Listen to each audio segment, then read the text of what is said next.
Assalamualaikum students. Okay, today I'm going to give you your next presentation task based on the case study, the depressed teen, that you can find either in your module or your e-learning portal. Okay,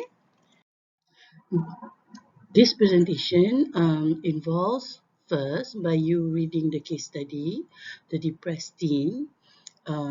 As I said previously, you can find this case study in your module, particularly on page 48 to 53. Yes, I know it can be an extensive reading, but you just have to read it more than once, of course, in order to digest and understand the gist of the case study. Yeah. After you have finished reading the case study, there are two presentation tasks that you have to do. The first one, presentation task one, by using the Ishikawa or the fishbone diagram, I need you to list down the main reasons why Jean was diagnosed with depression. Yeah. And for presentation task 2, by using SWOT analysis or SWOT analytical tool, you need to present the best solution in general to avoid teenagers from using drugs to help them deal with challenges they are facing in life. Yeah. Okay, so it requires you to read through the case study and use the information in the case study to deliberate and to make your decision. Yeah, right. After you have completed that two tasks, there's another third task that you have to do.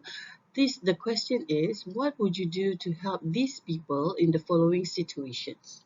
Provide a short, helpful response that could help each of the person in this situation. All the following situations are related to, not to say a depression per se, but more to like a mental illness. Yeah. Uh, for for the first situation, a classmate has just returned to school after being in the hospital for 2 weeks to deal with a severe attack of depression.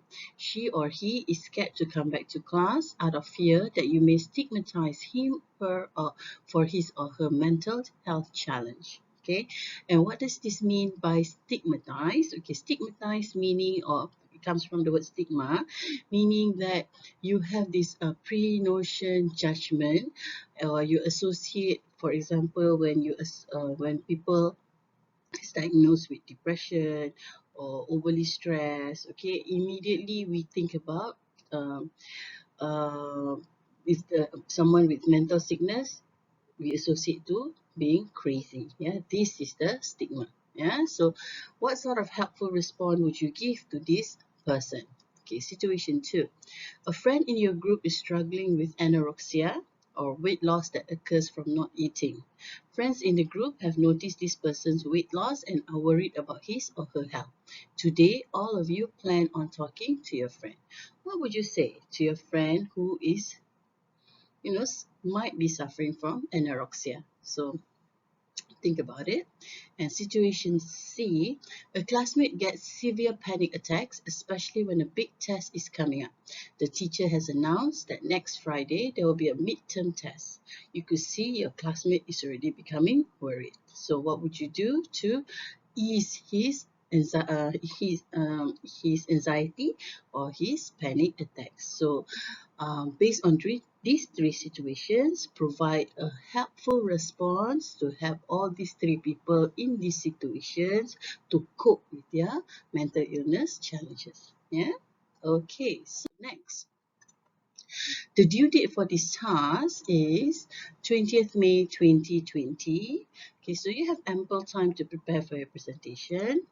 And as usual, upload your video presentation on your personal channel YouTube. And since there are three tasks involved, so I presume they will need a much longer recording session. So I give you about um, an average of 8 to 10 minutes video recording.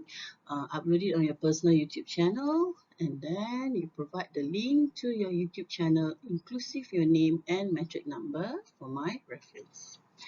All right, everyone. So this is the task. The next task for your course.